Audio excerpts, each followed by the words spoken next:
नमामि शमीशा निर्वाणरूपं विभुं व्यापकं ब्रह्म वेदस्वरूपं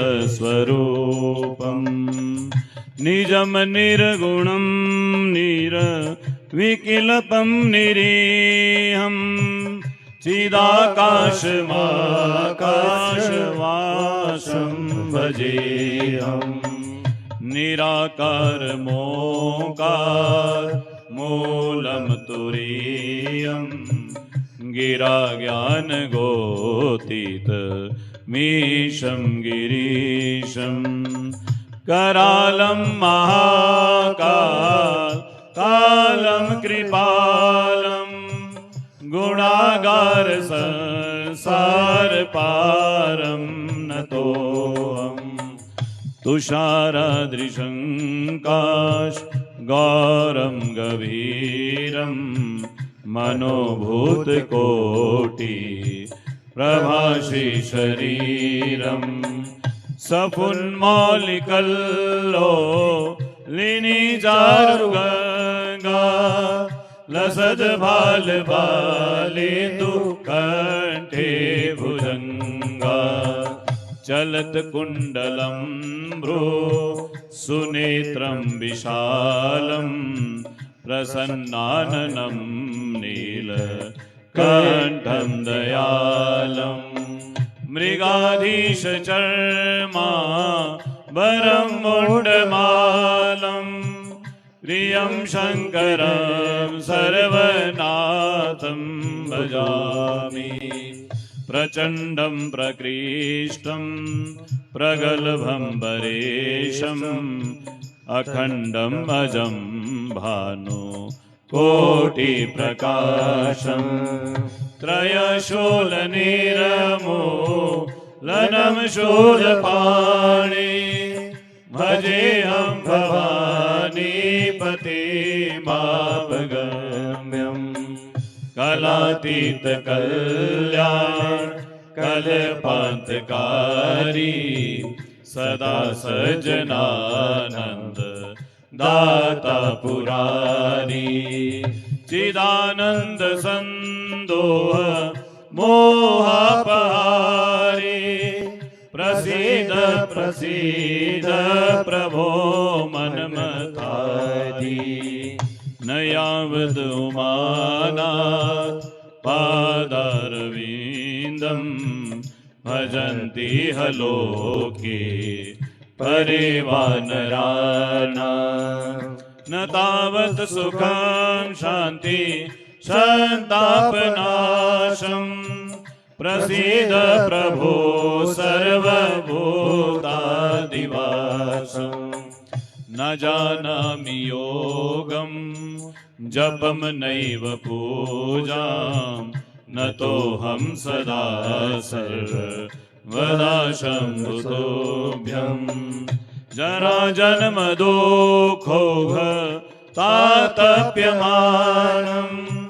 प्रभो पाह्यापन्नमामीश शम्भो प्रभो पाह्यापन् नमामीश शम्भो प्रभो पाह्यापन् नमामीश शम्भो प्रभो पाह्यापन् नमामीश शम्भो प्रभो पाह्यापन् नमामीश शम्भो। बोले शंकर भगवान की जय। ओम नमः पार्वती पतये हर हर महादेव।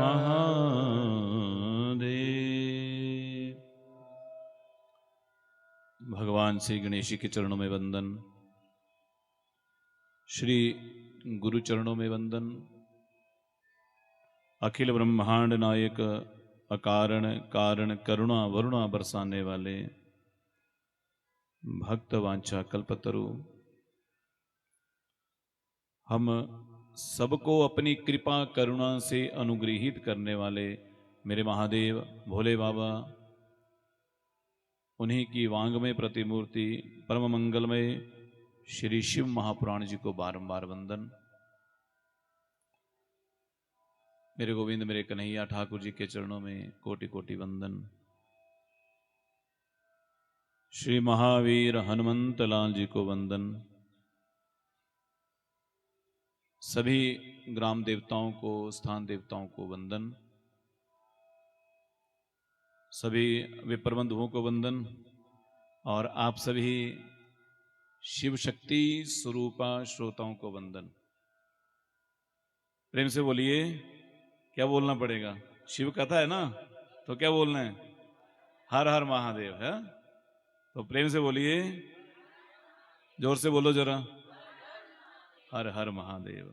अब तो पीपल जी के नीचे बैठ करके 9 दिनों तक हर हर महादेव ही होने वाली है? हर हर महादेव, घर घर महादेव, ऐसा होने वाला है ना।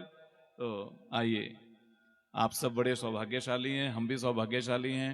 भगवान शिव की महिमा, श्री शिव महापुराण की नवदिवसीय कथा यज्ञ में हम सब सहभागी हो रहे हैं। और ये मंगलमय कथा आपके गांव में हो रही है। और तीसरा साल हो गया ना, आज बार तीसरी कथा है। और गांव के देवता पीपल जी महाराज, इनके नीचे अपने ग्राम देवता विराजते हैं। और इन्हीं ग्राम देवता जी की छांव में, पीपल की छांव में बैठ करके हम अब अगले 9 दिनों तक कथा सुनेंगे, है ना? सभी सुनेंगे ना? हाँ, तो आज तो थोड़ा विलंब हो गया, पहले दिन हो ही जाता है ऐसा है। फिर भी आपकी कथा बड़े समय से शुरू हो रही है। नहीं तो कई जगह तो हमें 4 बज जाते हैं, 5 भी बज जाते हैं। और 5 बजे कथा शुरू होगी, शाम की आरती भी इकट्ठी हो जाएगी। यहाँ तो बड़ी असमय से होगी फिर भी शुरू। तो आइए कथा सरिता में गोता लगाएं। भगवान शिव की यह मंगलमय कथा, शिव शक्ति का स्वरूप हम सबके मध्य में विराजमान है। मेरे महादेव श्री शिव महापुराण के रूप में विराजमान है। ऐसे भूत भावन देवादिदेव महादेव जी के चरणों का आश्रय लेकर के कथा सरिता में गोता लगाएंगे।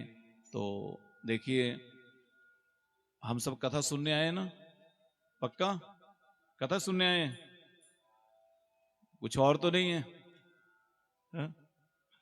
तो आ जाइए, आ जाइए। ये थोड़ा दूरी से आ रहे थे तो वहां भी कथा विश्राम था जहां थे, इसलिए थोड़ा कोई बात नहीं, बैठिए बैठिए।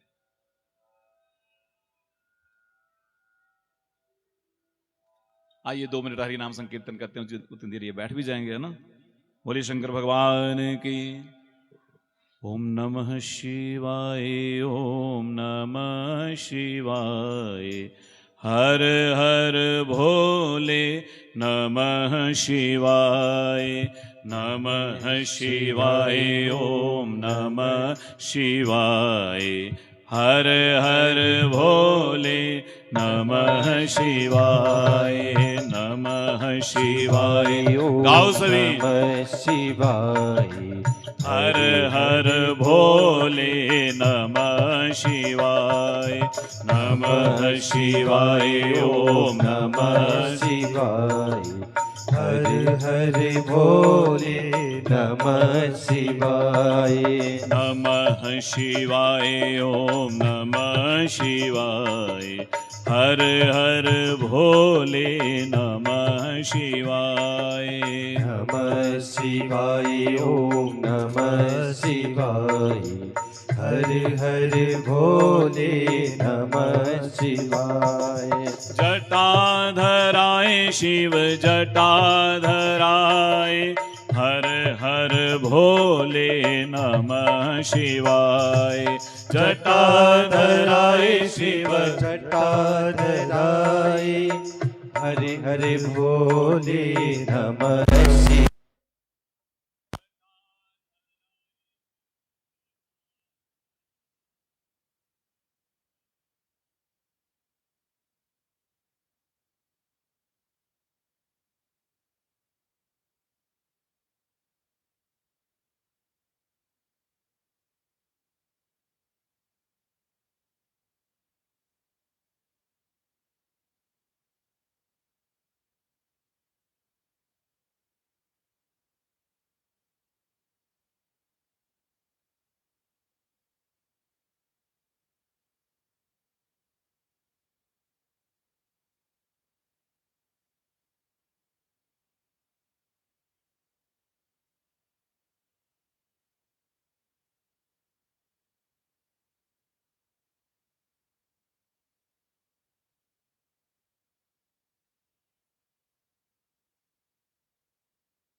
नागेश्वराय शिव नागेश्वराय हर हर भोले नमः शिवाय।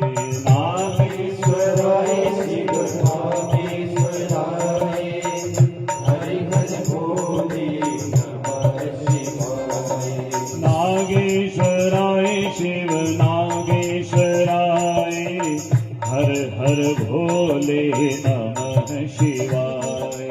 नागेश्वराय शिव नागेश्वराय हरि हरि भोले नमः शिवाय। ओम नमः शिवाय ओम नमः शिवाय हर हर भोले नमः शिवाय। नमः शिवाय ओम नमः शिवाय हरि हरि भोले। ताली सेवा भाव से हरि बोल।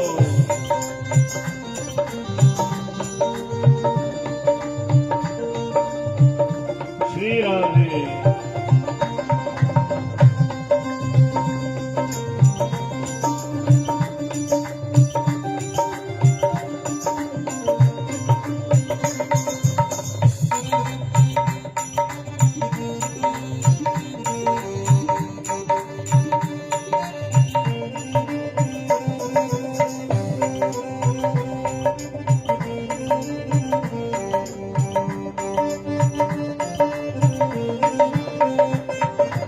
सोमेश्वराय शिव सोमेश्वराय हर हर भोले नमः शिवाय।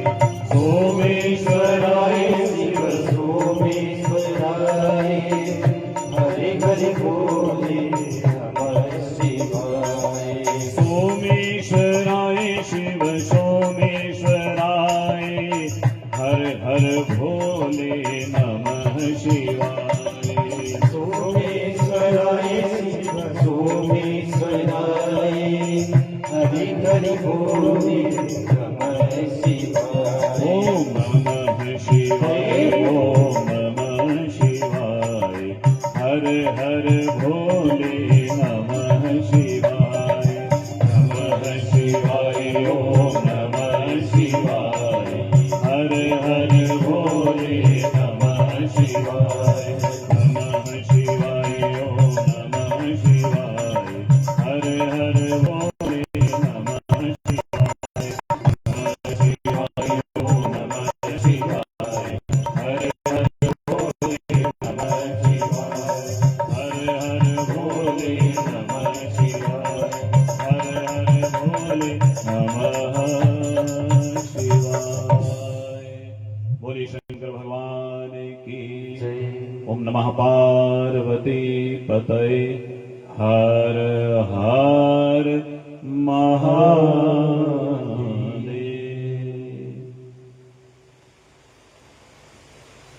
आइए आज हम सब भगवान शिव की महिमा सुनने के लिए आए हैं ना, शिव कथा सुनने आए हैं। तो कथा किस लिए सुनते हैं? पहला प्रश्न ये होता है मेरे हर जगह, क्योंकि आप 9 दिनों तक कथा सुनने वाले हो ना। तो कथा सुनते किस लिए? आए ना आप लोग सभी, तो कोई ना कोई बात तो होगी जो आप आ गए दोपहर को, बढ़िया सोना था, आराम से विश्राम करना था घर में, और यहां बैठ गए आकर के। अब 2-3 घंटे सुनेंगे, जितना देर सुनेंगे। तो सुनते किस लिए? कथा क्यों सुनते हैं? ऐसा कुछ लेके आए हो ना, क्यों लेकर के आए होगे ना? क्योंकि कथा प्रारंभ ही प्रश्न से होती है। कथा का प्रारंभ कहां से है? प्रश्न से ही है। तो आप लोग भी आए ना, तो प्रश्न लेके आए कि वैसे आगे सीधे आगे जी कथा है, चलो भाई। हाँ, किस लिए आए हैं? कथा क्यों सुनी जाती है बताओ? मन की शुद्धि करने के लिए। बहुत बढ़िया, बहुत सुंदर उत्तर दिया माता जी ने। क्या कहा? मन की शुद्धि हो जाती है, क्योंकि मन में बड़ा कूड़ा करकट भरा हुआ है ना। तो कथा क्या करती है? उसको सब सफाई कर देती है, पूरा क्लीन कर देती है, वॉशिंग कर देती है ना। बिल्कुल सही है, यही है कथा। हम मन की शुद्धि के लिए, विचारों की शुद्धि के लिए, भाव की शुद्धि के लिए ही सुनते हैं।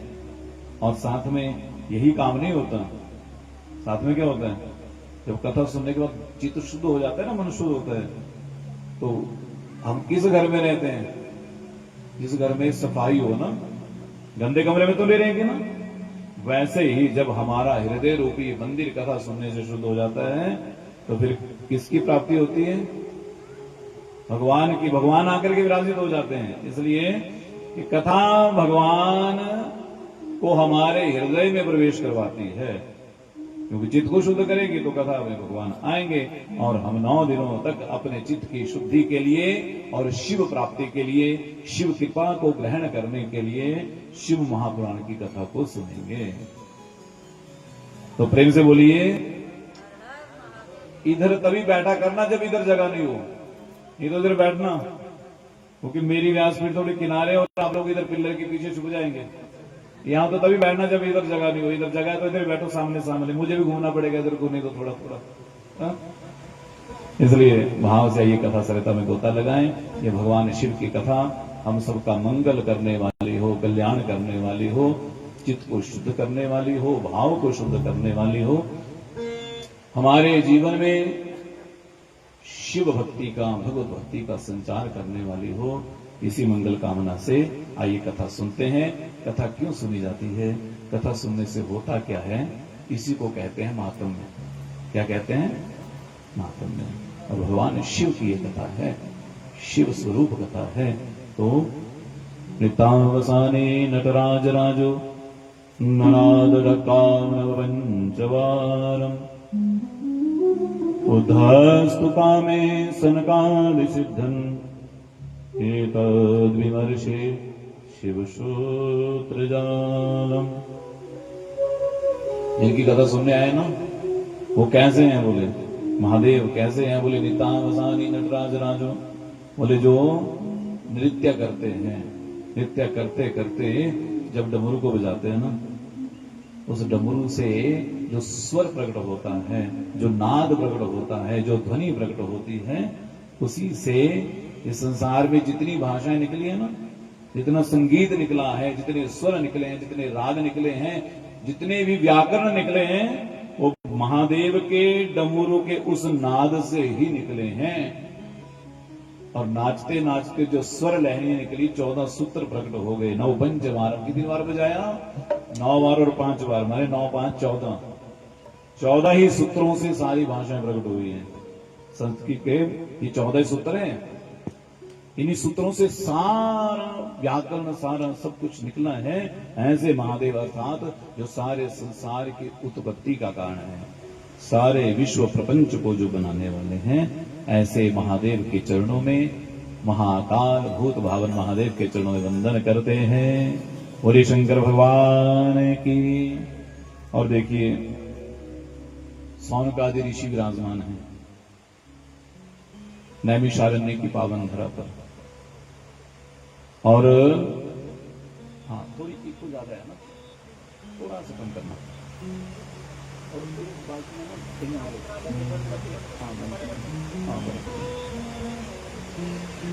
नैमिषारण्य की पावन धरा पर विराजमान है कौन, सूत जी महाराज। जैसे आप लोग बैठे हैं ना कथा सुनने, ऐसे ही नैमिषारण्य की धरा पर सौनक ऋषि जी महाराज विराजमान हैं 88,000 ऋषियों के संग।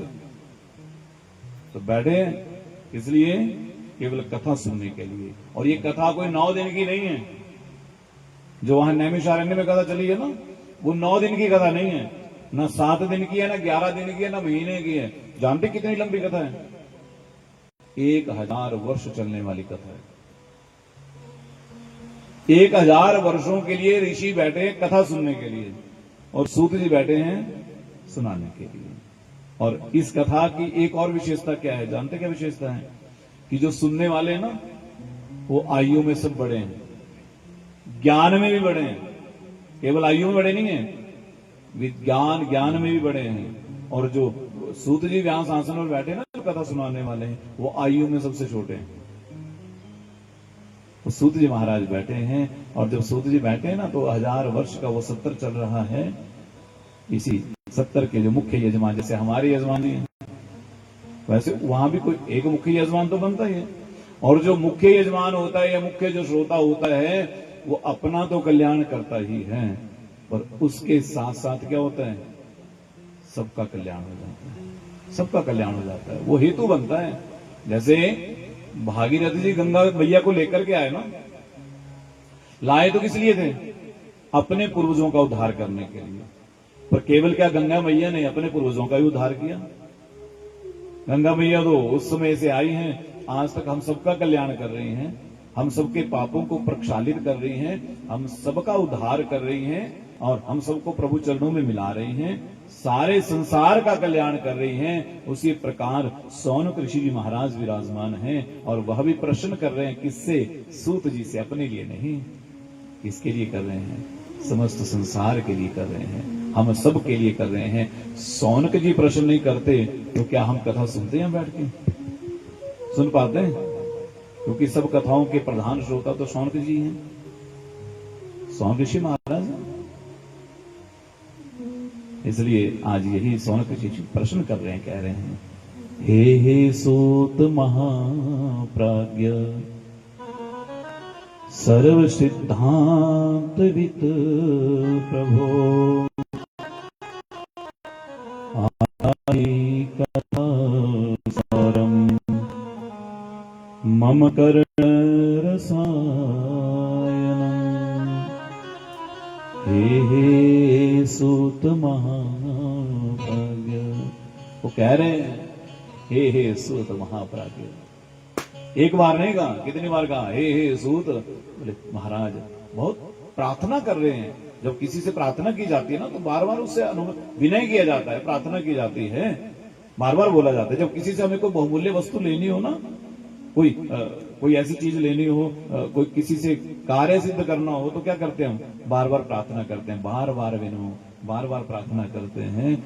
ये सौनक जी भी जानते हैं, सूत जी के भीतर बहुत सा ज्ञान छिपा है, भगवान के कथाओं रूपी अनेक रहस्य छुपे हुए हैं। इसलिए क्या कर रहे हैं, जैसे हम दधि मंथन करते हैं ना तो बार बार मधानी को हिलाना पड़ता है, हिलाना पड़ता है ना, तब क्या निकलता है? माखन निकलता है, ऐसा होता है ना। अब तो हिलाना नहीं पड़ता, अब तो स्विच दबाना पड़ता है, स्विच दबा हो गया काम, ऐसा ही है ना।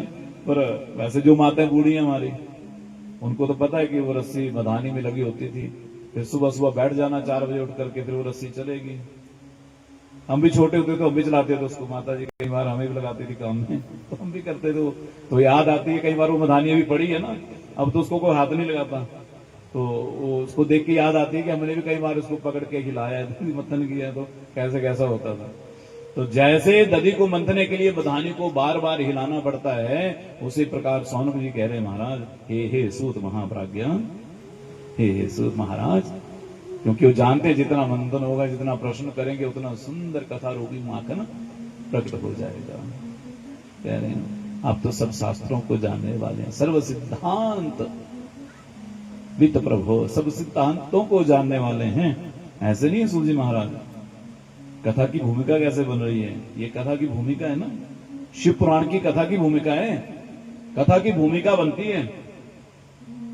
कथा की भूमिका के बिना कथा हो ही नहीं सकती। जैसे आपकी कथा की भूमिका भी कैसे न कैसे बनी होगी। 3 वर्ष पहले कथा की भूमिका बनी, ठाकुर जी ने, महादेव ने कृपा की, कुछ कृपा की उन्होंने, तो आपका मन हो गया कि हम सबको मिलकर के कथा करवानी है। हा? ये भी कथा की भूमिका बन रही है। और भूमिका माने कथा जहां अवतीर्ण होगी उस स्थान, वहां के श्रोताओं की पात्रता। कथा सब जगह नहीं आती, आ भी जाए तो फिर जीवन में नहीं आती। कहीं आ ही जाए ना, क्या होता है, कहीं धन पैसे से कोई करवा ही ले, पर जीवन में बदलाव नहीं होता, परिवर्तन नहीं होता। इसलिए सर्व सिद्धांत वित्त प्रभो, हे सूत जी महाराज, आप सब शास्त्रों को जानने वाले हैं, वेदांत को जानने वाले हैं।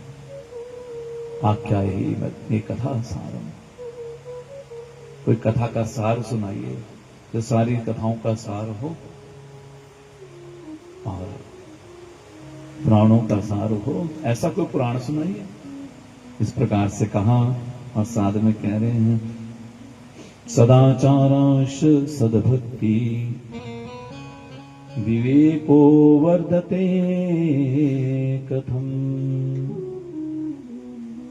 साथ में भी कहा, बोले ऐसी कथा सुनाइए जिससे जीवन में क्या आए, सद आचरण आए, सदाचार आए, विवेक की जागृति हो। और विवेक कहां से मिलता है, क्या कहा तुलसी बाबा ने रामचरितमानस में, बिनु सत्संग विवेक न होई, राम कृपा बिनु सुलभ न सोई, बिनु सत्संग विवेक न होई, राम कृपा बिनु सुलभ न सोई, आवत ईज़र अति कठिनाई, आवत ईज़र अति कठिनाई, राम कृपा बिनु आई न जाई,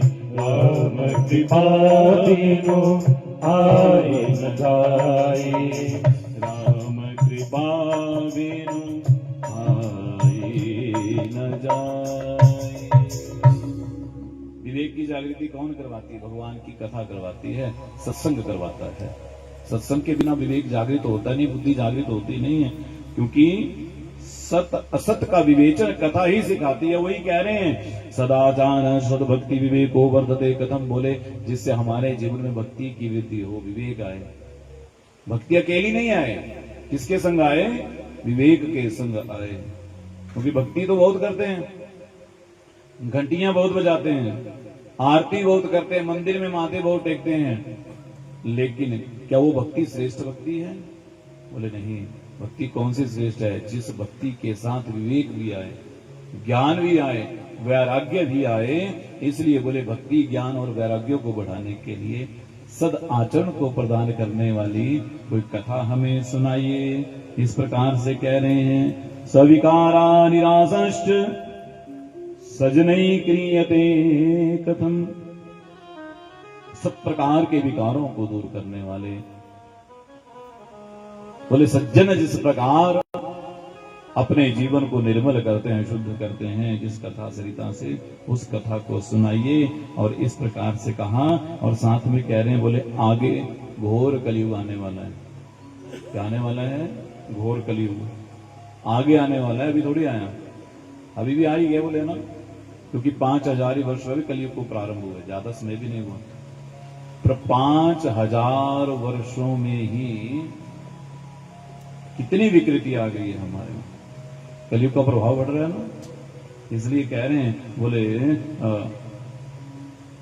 कैसे कलयुग के प्रभाव को दूर किया जा सके, कलयुग के दोषों को दूर किया जा सके। क्योंकि कलयुग ऐसा ही नहीं है, कलयुग में दुर्गुण ही है, गुण भी है। और जो कलयुग में गुण है वो किसी युग में गुण नहीं है। कौन सा?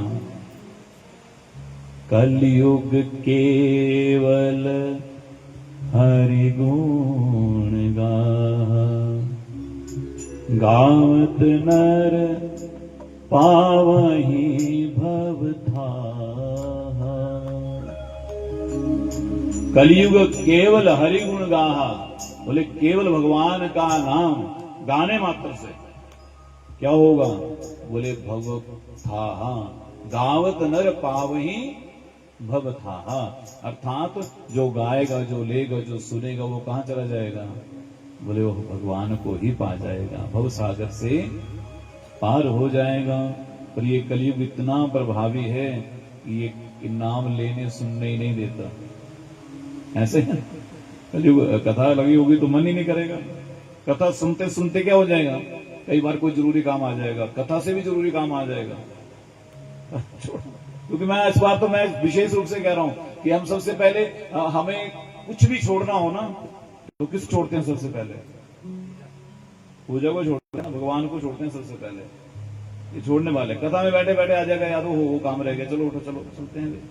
छोड़ दिया ना, जिसको पकड़ना था उसे छोड़ दिया, और जिसे छोड़ना तो उसे पकड़ लिया। ये कलयुग है। तो ये कह रहे हैं, बोले महाराज शिव प्राप्ति का कोई साधन बतलाइए, शिव भगवान की प्राप्ति क्या कैसे होगी। शिव माने कल्याण। क्या है शिव? कल्याण, सबका जो कल्याण करने वाले हैं। भगवान शिव भक्ति का स्वरूप है, ज्ञान का स्वरूप है, वैराग्य का स्वरूप है। इस प्रकार से कहा। सूत जी बहुत सुंदर उत्तर दे रहे हैं। बोले जान गया मैं, क्या कह रहे हैं?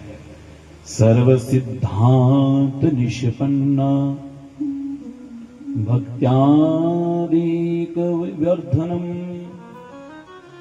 शिवतोषकरम दिव्यम शृणु वत्स रसायनम। वो कह रहे हैं क्या? बोले सर्व सिद्धांत निष्पन्ना। बोले जो सारे शास्त्रों का सार है। सूत जी कह रहे हैं सौनकादि ऋषियों, तुम्हें सारे सिद्धांतों का, शास्त्रों का सार सुना रहा हूं मैं, जो भक्ति को बढ़ाने वाला है, ज्ञान और वैराग्य को बढ़ाने वाला है, शिव को भी प्रसन्न करने वाला है। इस प्रकार से कहा। काल व्याल महात्रास विध्वंसकरमुत्तमं शैव पुराणं परमं शिवेनोक्तम पुरा मुने। कह रहे हैं किस और क्या करते हैं साथ में? केवल शिव पद को नहीं देता, शिव प्रीति को नहीं बढ़ाता, साथ में भय को भी दूर करता है। और सबसे बड़ा भय क्या है?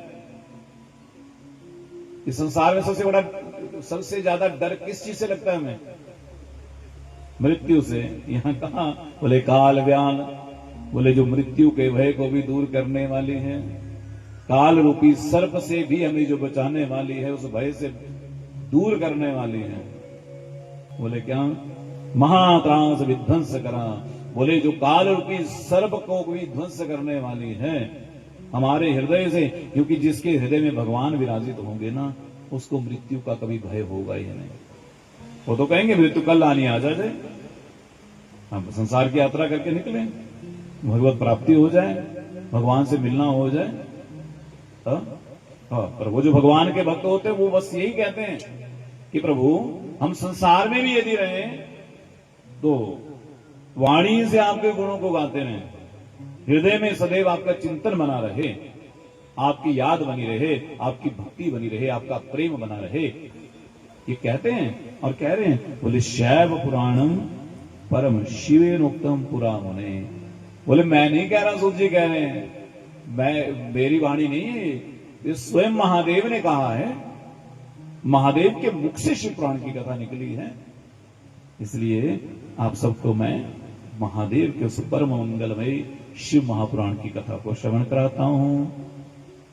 वैसे तो शिव पुराण के जो श्लोक थे ना, पूर्व में 1 करोड़ भी कहे गए हैं, फिर उसके बाद उनको कम करके बोले व्यास जी ने शिव पुराण की रचना की है। और व्यास जी ने रचना की तो जानते हैं कलयुग के जो मनुष्य है ना, वो 1 करोड़ 2 क्या 1 लाख के वाले ग्रंथ का भी दर्शन नहीं करेंगे, ऐसे ही है ना। तो बोले उन्होंने क्या किया, छोटा सा ग्रंथ बना दिया, शिव पुराण को संक्षेप कर दिया, 24,000 श्लोकों के दिव्य ग्रंथ की रचना की, उसी का नाम शिव महापुराण रखा। ये कोई शब्द नहीं है, ये कथा नहीं है। हमें लगता हो कथा नहीं है, ये साक्षात महादेव ही है जो शब्द रूप में। देखिए महादेव की बड़ी महती कृपा है। कैसे? महादेव की 3 रूपों से पूजा होती है। जानते कैसे कैसे होती है? कैसे कैसे होती है? एक तो शिव पुराण शिवलिंग के रूप में करते पूजा ना, और दूसरे भगवान शिव की मूर्ति की पूजा करते हैं, और तीसरी कथा के रूप में। कथा श्रवण करना भी भगवान शिव की पूजा ही है। समझ गए? तो प्रेम से बोलिए, इसमें कंजूसी नहीं करनी। जोर से बोलो जरा। हाँ, ये जरूर बोलिए करना आपने थोड़ी थोड़ी देर बाद। मुझे पता है गर्मी है आजकल, नहीं तो क्या होता है थोड़ी देर बाद नींद भी आती है, इसलिए सबने बोलिए करना।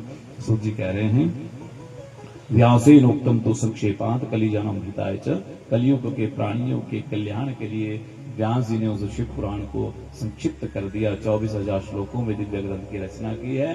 7 संहिताएं हैं शिव महापुराण की। और 7 संहिताओं में कह रहे हैं आगे, जन्मांतरे भवेत पुण्यम महद्यस्या सुधीमतः तस्या प्रीतिर्भवेत् तत्र महाभाग्यवतो मुने महाभाग्यवतो मुने। जन्मांतरे भवेत पुण्य, क्या कहा? बोले जन्मांतरे, बड़े बहुत गूढ़ रहस्य है इसमें, एक जन्म का नहीं, जन्मांतरे अनेक जन्मों का जब पुण्य इकट्ठा हो जाता है। आप विचार करिए, हम सब यहां बड़ी आयु वाले बैठे हैं ना, और जब से हमारा जन्म हुआ है हम लोगों ने अनेक बार कथाओं को सुना होगा, सुना है ना, कई बार सत्यनारायण जी की सुना, कई बार और कथाएं सुनी, भागवत सुनी, राम कथा सुनी, शिव पुराण सुना, अनेक कथाओं को सुन रहे हैं। पर आप विचार करिए, क्या ये कथाएं आपको मिली क्यों हैं? ऐसे थोड़ी मिल गई आपको कथा कि ऐसे मिल गई हैं। जन्मांतरे भवेत पुण्यम, क्योंकि अनेक जन्मों का जो पुण्य था ना आपका, तब आपका जन्म भारत में हुआ। इसको ठाकुर जी को अपनी कथाएं सुनानी थी ना महादेव को, उसका जन्म कहां हुआ? भारत में हुआ। नहीं तो इंग्लैंड में भी हो सकता था जन्म, अमेरिका कनाडा में हो सकता था, कहीं गलती से ईरान में हो गया होता तो फिर आजकल तो क्या होना था के साथ। राम नाम सत्य है, इसलिए आप लोग सबके जन्मांतरों के पुण्य हैं, और आपके नहीं हमारे भी हैं, क्योंकि हमें कथा सुनाने को मिल रही है, आपको सुनने को मिल रही है, ऐसा ही है ना, इसलिए है? हाँ, वो जा रहे हैं, लेकिन वहां भी वो जा रहे हैं, किसके कारण जा रहे हैं? जिनका संबंध भारत से है। किसी भी पीढ़ी का जन्म है, संबंध हो सकता है, जरूरी नहीं इस पीढ़ी का। जिनके पूर्वज भारतीय थे वो कारण वही बन रहे हैं, होने के कारण वो बाहर भी कथा का प्रचार प्रसार हो रहा है, लेकिन कारण क्या है? ये भारत भूमि है, भारत धराई है, यहां पर हमारा जन्म हुआ है, क्योंकि हमारे जन्मों के पुण्य इकट्ठे हो गए ना। जन्मांतरे भवेत पुण्यम, एक जन्म के नहीं, ये अनेकों जन्मों के पुण्य इकट्ठे हुए हैं हमारे। पता नहीं कितने जन्म हमारे हो गए जिसमें हमने थोड़ा बहुत भजन किया होगा, सत्संग किया होगा, नाम जप किया होगा। जब वो नाम जप भजन सत्संग, जब उसका इंटरेस्ट बढ़ गया ना, ब्याज बढ़ गया ना, जब काफी ज्यादा जमा हो गया, तो क्या हो गया? फिर भगवान ने कहा भैया अब इनकी एफडी बहुत ज्यादा हो गई, अब इनको कथा में बिठा दो। नाम रूपी एफडी बहुत बड़ी हो गई, इसलिए इनको कहां बिठा दो? कथा में बिठा दो। अभी मेरी कथा के अधिकारी हैं, पर मैच्योर नहीं हुई अभी तक, समझ गए? मैच्योर कब होगी? जब भगवान ने कथा में तो हमें बिठा दिया, पर कथा में बैठने के बाद, कथा के बाद हमारा मन पुनः भगवान के चरणों में सदा के लिए लगा रहेगा, तब वो मैच्योर होगी। तो समझ लेना कि अब भगवान की कृपा होगी। अब जो हमने अनेक जन्मों में पुण्य किए थे, भजन किया था, यज्ञ किया था, दान किया था, तप किया था, उस पुण्य का जो मैच्योरिटी है वो कब हो रही है? बोले जब हमें गोविंद के भजन में प्रीति हो रही है, भगवान में मन लग रहा है, किसी स्वार्थ के लिए नहीं लग रहा, किसी कामना के लिए नहीं लग रहा, अपितु बोले निष्काम भाव से भगवान के चरणों में चित्त लग रहा है, तब समझ लेना मेरे महादेव की कृपा हो रही है। जन्मांतरे भवेत पुण्यम। और देखिए आगे कह रहे हैं, बोले तस्या प्रीति भवेत, उसकी प्रीति, उसकी भक्ति, उसका प्रेम कथा में जुड़ता है। इस प्रकार से कह रहे हैं, शिव पुराण का कथा सुनने का उसे सौभाग्य प्राप्त होता है। बोले कौन? ये शृण्वन्ति मुने शैवम पुराणानां शास्त्रम् उत्तमम् ते मनुष्य न मंतव्या रुद्रा एव न संशयाः। सूजी महाराज कह रहे हैं, ऋषियों, शिव महापुराण की कथा को साधारण कथा नहीं है। जो भगवान शिव की कथा को सुनता है, बोले मरने के बाद साक्षात रुद्र ही हो जाता है, शिव ही हो जाता है। शिवम भूत्वा शिवम यजेत, शिव बन करके ही शिव कथा सुनी जा सकती है, शिव बन करके ही शिव का यजन किया जा सकता है, शिव की भक्ति की जा सकती है, शिव की पूजा की जा सकती है। बिना शिव बने कदापि शिव पद की प्राप्ति हो ही नहीं सकती। तो प्रेम से बोलिए हाँ। तो देखिए अब भगवान शिव की वंदना सूत जी महाराज कह रहे हैं, क्या कह रहे हैं? वंदे शिव पुराणम ही सर्वदा प्रसन्नधि शिवा प्रसन्नतां यायाद दद्यात् स्वपदयोरतिम्। वंदे शिव पुराण में ही बोले ऐसे भगवान शिव के शिव महापुराण को वंदन करते हैं, जो सबको कल्याण देने वाला है, भुक्ति मुक्ति को देने वाला है। प्रसन्नताम बोले जिनके इन शिव पुराण के दर्शन से कथा सुनने से कौन प्रसन्न हो जाते हैं? महादेव महाकाल प्रसन्न हो जाते हैं। इस प्रकार से कहा। सौनक जी कह रहे बोले आप बड़ी महिमा सुना रहे हैं शिव पुराण की, पर बताइए ये कथा सुनने से किस किस का कल्याण होता है? देखिए भागवत जी की कथा सुनेंगे ना, उसमें भी क्या होता है? सबसे पहले किसका कल्याण किया भागवत जी ने? जो मर गया था, जो प्रेत बन गया था, है ना, प्रेतत्व से मुक्ति कराती है भागवत कथा। शिव पुराण भी वैसा ही करता है। ये कह रहे हैं यहाँ बोले अच्छा आप शिव पुराण की बड़ी महिमा गा रहे हो, तो कौन कौन से प्राणी शुद्ध होते हैं? तो कह रहे हैं, क्या कहते हैं? के विशुद्धत्यतन्या कथिया पापिना कलोहो। शौनक जी कह रहे हैं सूत जी महाराज आपने बड़ी महिमा कही शिव कथा की, पर ये बतलाइए कि के विशुद्धंत्या बोले कौन कौन शुद्ध हो जाते हैं, किस किस की शुद्धि हो जाती है, कौन कौन से दाग मिटते हैं? ऐसा होता है ना, टीवी पे ऐड आती है ना आजकल, बड़े वो डिटर्जेंट पाउडर की आती है, कैसे भी दाग हो बोले 10 रुपए में जाएंगे, है ना, ऐसा बोलते हैं ना। बोले पूरी चटनी लगे ऊपर, बोले कैसे 10 रुपए में जाएंगे, ऐसा नहीं। तो बोले यहाँ पर भी कैसे कैसे दाग जाएंगे? बोले यहाँ पर जो दाग जाएंगे वो तो ऐसे है जो बोले किसी एक्सल से नहीं जाते, वो भगवान शिव की कथा से वो सब दाग जन्म जन्म के, एक जन्म के नहीं, अनेकों जन्मों के दाग, पुराने से पुराना दाग भी महादेव की कथा दूर कर देती है। तो कह रहे हैं बोले सूत जी कह रहे हैं, बोले आप कह रहे कौन कौन से दाग जाते हैं, कौन कौन से शुद्ध हो जाते हैं? बोले ये मानवा पाप कृतो दुराचार रता खला कामादि निरता नित्यम ते अपि शुद्ध्यन्ते नेन वै। बोले ये मानवा पाप कृतो दुराचार रताहा, बोले जो मनुष्य निरंतर पाप कर्म में लगे रहते हैं, निरंतर कहां लगे रहते हैं? पाप में ही लगे रहते हैं। और पाप है क्या वास्तव में? हमें क्या लगता है कि पाप क्या होता है? पाप हो गया कि थोड़ा बहुत गलत काम, नहीं। पाप की परिभाषा एक ही लाइन में कहते हैं तो यही है कि जो हमारा आचरण शास्त्र के विरुद्ध है, जो हमारा आचरण मर्यादा विरुद्ध है, जिस कार्य की अनुमति हमें शास्त्र नहीं देते, वो जो भी आचरण हमारा है वो सब पाप ही है। समझ गए?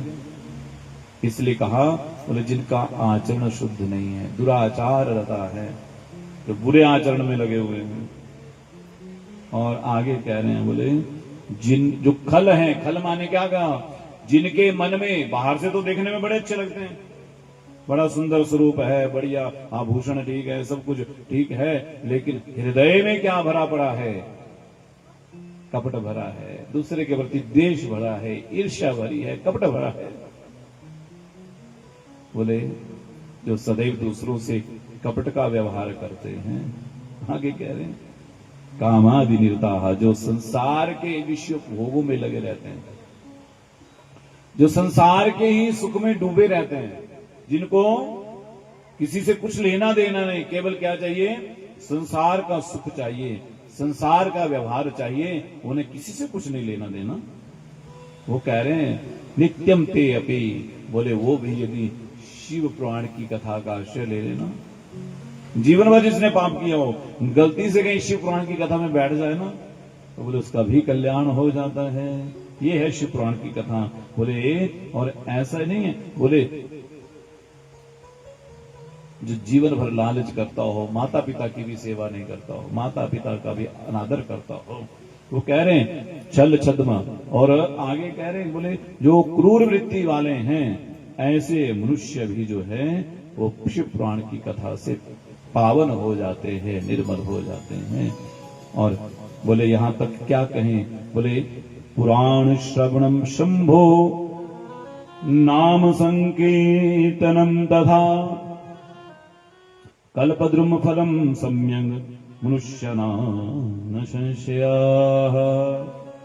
बोले शिव महापुराण की कथा श्रवण करने से, शंभो भगवान शिव का नाम संकीर्तन करने से क्या होता है, बोले कल्प वृक्ष के समान जीव की समस्त, जैसे कल्प वृक्ष सब प्रकार की, कल्प वृक्ष ऐसा पेड़ है ना, उसके नीचे खड़े होकर के जो भी आप कामना करेंगे ना वो सारी कामनाओं को पूरा कर देगा।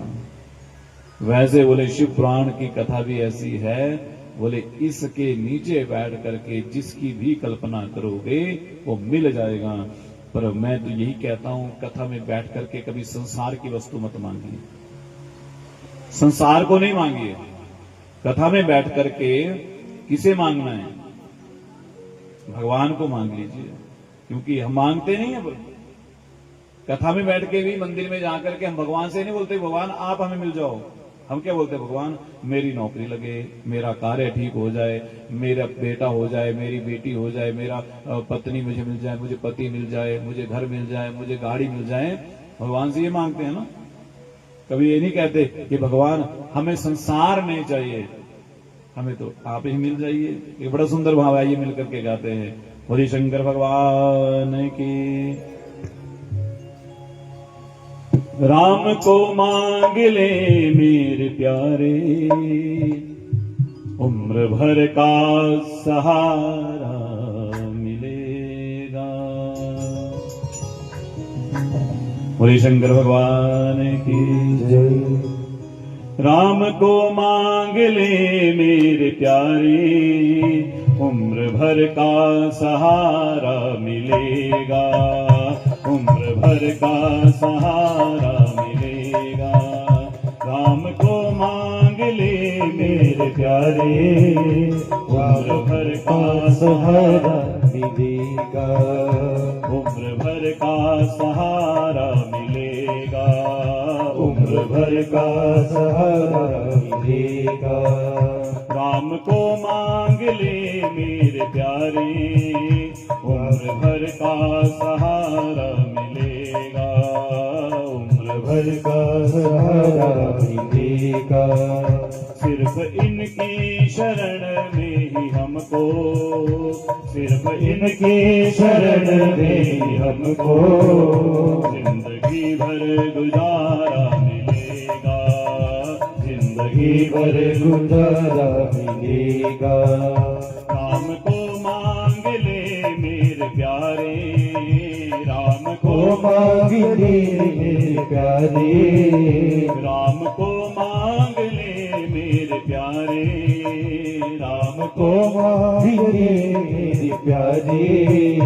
उम्र भर का सहारा मिलेगा, उम्र भर का सहारा मिलेगा, उम्र भर का सहारा मिलेगा, उम्र भर का सहारा मिलेगा।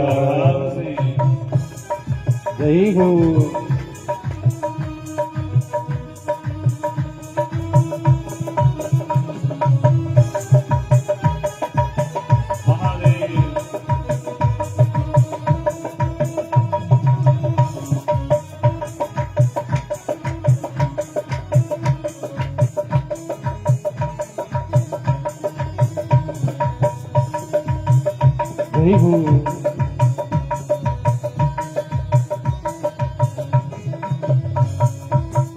कितना दो हाथों से ले सकेगा, कितना दो हाथों से ले सकेगा, कितना दो हाथों से ले सकेगा, कितना तो हाथों से ले सकेगा। देने वाले की है लाख बाहें, देने वाले की है लाख बाहें, देने वाले की है लाख बाहें, देने वाले की है लाख बाहें। कितना दो हाथों से ले सकेगा, कितना न तो हाथों से ले सकेगा। देने वाले की है लाख बाहें, देने वाले की है लाख बाहें। इनका दामन पकड़ करके देखो, इनका दामन पकड़ कर देखो, इनका दामन पकड़ करके देखो, इनका दामन पकड़ कर देखो। खुशनुमा सा नजारा मिलेगा, खुशनुमा सा नजारा मिलेगा। राम को मांग ले मेरे प्यारे, राम को मांग ले मेरे प्यारे। उम्र भर का सहारा मिलेगा, उम्र भर का सहारा मिलेगा।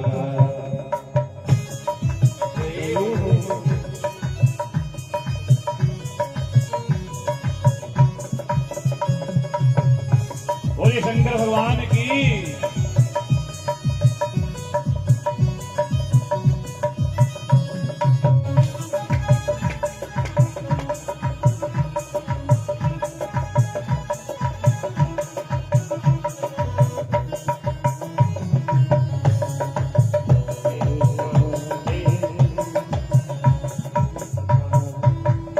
खुद को तन्हा समझता है तू क्यों, खुद को तन्हा समझता है क्यों, खुद को तन्हा समझता है क्यों तू, खुद को तन्हा समझता है क्यों।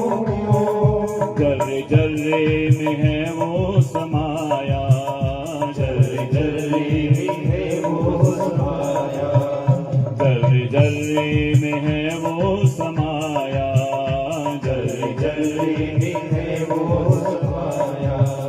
दुख में आवाज दे करके देखो, दुख में आवाज दे करके देखो, दुख में आवाज दे करके देखो, दुख में आवाज दे करके देखो। वो भक्तों का प्यारा मिलेगा, वो भक्तों का प्यारा मिलेगा। राम को मांग ले मेरे प्यारे, राम को मांग ले मेरे प्यारे, राम को मांग ले मेरे प्यारे, राम को मांग ले मेरे प्यारे। जिंदगी भर गुजारा मिलेगा, जिंदगी भर गुजारा मिलेगा, जिंदगी भर गुजारा मिलेगा, जिंदगी भर गुजारा मिलेगा। बोलिए शंकर भगवान की। प्रेम से बोलो। इसलिए भगवान से कुछ नहीं मांगना, भगवान से किसे मांगना है? उन्हें ही मांग लो, उन्हें मांग लो तो क्या होगा? बोले जिंदगी का गुजारा मिल जाएगा। इस प्रकार से कह रहे हैं, क्या कह रहे हैं? बोले सदा सेव्या, सदा सेव्या, सेव्या विशेषताः एतदस्य पुराणस्य कथा परम पावनी। प्रेम से बोलिए। देखिए कुछ बातों को तो विशेष ध्यान रखना आप लोगों ने कि बार बार उठना बैठना नहीं है, समझ गए? बार बार उठना बैठना नहीं है। जब बैठ गए ना तो उठना नहीं है।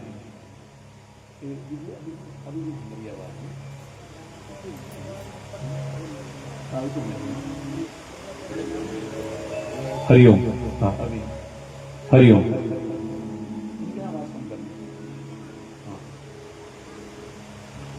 देखिए आज पहला दिन है ना, तो हमारी कथा के कुछ नियम सुन लो पहले, फिर चलते हैं शिव पुराण में। नहीं तो आप लोग भागते रहोगे उठ के बीच बीच में से।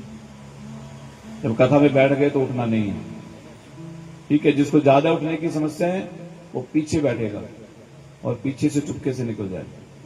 यहां से नहीं आना जाना, जो कथा शुरू हो गई इधर से इसको बंद ही कर देना। जो भी आए पीछे से आए, कथा में बैठे, ठीक है जी। कथा प्रारंभ होने से पहले इसको खुला रखना। जैसे कथा शुरू हो गई, आरती हो रही है, तो इसको बंद कर दीजिए। जो आए पीछे से आए, पहला तो ये। और ये जूता चप्पल यहां आगे नहीं लेकर के आना, ये बहुत आगे तक ले आए, इनको जरा पीछे खोला करना, ठीक है। तीसरा, जब कथा में बैठ गए तो मोबाइल को साइलेंट कर देना, मोबाइल में नहीं चलाना। चौथा, पानी नहीं पीना 3 घंटे। क्या नहीं करना? पानी नहीं पीना, ठीक है। इसलिए ये 3 घंटे कुछ नहीं पीना, खाना। जब मैं नहीं पीऊंगा खाऊंगा नहीं, तो आपको भी खाना पीना नहीं, ठीक है जी। किसी को ज्यादा ही प्यास लगती है ना, तो अपनी बोतल ले आया करना कल से साथ में, और वहां बैठ करके पी लिया जब दिल किया। लेकिन कथा के बीच में कोई उठता है तो कथा का भाव भंग हो जाता है, कथा का रस चला जाता है। इसलिए कथा में रस चाहिए ना, तो बस प्रयास करना कि अब बैठ करके बड़े प्रेम से भाव से कथा को सुनना। और ऐसा भी ध्यान रखना कि भैया खाने पीने पे ज्यादा ध्यान नहीं रखना। कहां ध्यान रखना है? कथा में। और आपकी कथा तो वैसे बहुत बढ़िया है, यहाँ तो शाम को भंडारा भी नहीं है ना, बहुत बढ़िया है। यहाँ केवल कथा का ही भंडारा है। क्या मतलब? कथा ही भंडारे में लेकर के जानी है, कथा रूपी व्यंजन को ही ग्रहण करना है और आनंद लेना है, स्वाद लेना है। समझ गए? चला है।